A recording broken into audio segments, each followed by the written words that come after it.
les oranges orange. Je sais pas, c'est étrange, ça me démange en fait. Ça me démange de dire qu'elles me dérangent. Peut-être parce qu'elles confondent leur être et leur couleur. Il paraît que chaque couleur a une signification cachée et exerce par là même sur nous un certain effet. L'orange, c'est le feu qui réchauffe ou le feu qui brûle, qui est stimulant et en même temps simulant.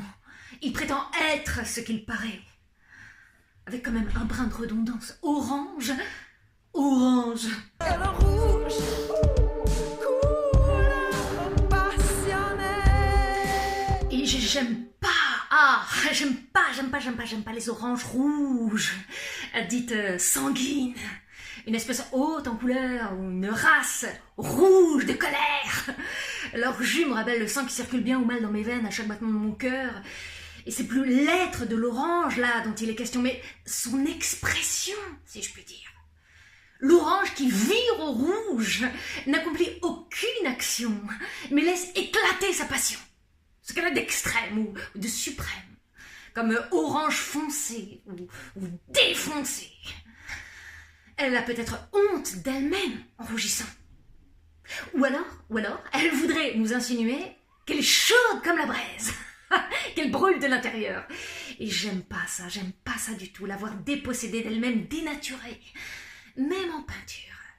Mais le vert, couleur feuillage. J'aime pas les oranges vertes, qui ne sont ni mûres pour être cueillies, ni mûres pour t'accueillir. On croit que le vert symbolise l'espoir, mais il symbolise aussi l'inespoir. Et sans jeu de mots, je dirais que c'est le fruit du hasard.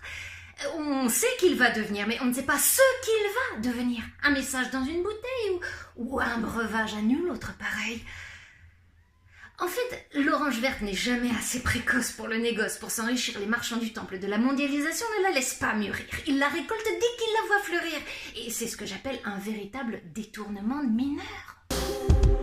Et le jaune, couleur le soleil. Ah, et je n'aime pas les oranges jaunes. Vous savez, celles qui ont subi un grand coup de soleil, qui ont été surexposées aux rayons ultraviolets, l'orange jaune. Ah, mais c'est l'équivalent d'un visage pâle qui a perdu sa splendeur. Il se retrouve avec une couleur décolorée, passée, plus du tout racée, comme tombée du camion qui l'emmenait en Chine. Elle n'est plus comestible ni commerciale, et on la retrouve tard le soir dans les poubelles de l'histoire des supermarchés parmi les fruits et légumes invendus ou invendables. Et qui aurait dit, si elle pouvait parler, soleil, je te hais. Je peux rallonger la liste. Alors, qui suis-je? Racialiste ou raciste? C'est vrai, qu'est-ce qui m'a pris de raciser, d'ostraciser ce fruit qui n'est même pas défendu? Bon, vous l'avez compris, je l'espère, que l'orange n'a pas de couleur. Ou si elle en a une, sa couleur n'a pas d'autre valeur que celle que je lui attribue. Et que je ne lui attribue que la couleur qui correspond à mon humeur, à ma douleur. Et si je vous ai ouvert mon cœur, c'est pour vous divulguer la couleur de mes sentiments. Tout en sachant que ce n'est pas la couleur qui indispose, mais le fruit qui pose problème. Prends le bleu, couleur le ciel. Oui, juste un mot pour parachever mon propos. Il y a une espèce d'orange qui me fend le cœur. Je sais pas, peut-être parce qu'elle correspond chez moi à mille et un vœux. C'est l'orange bleue. Oui, c'est l'orange bleue qui n'existe nulle part, même pas dans les cieux. Je l'aime.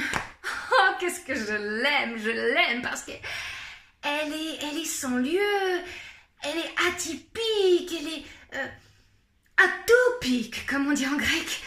Donc, autrement dit, utopique.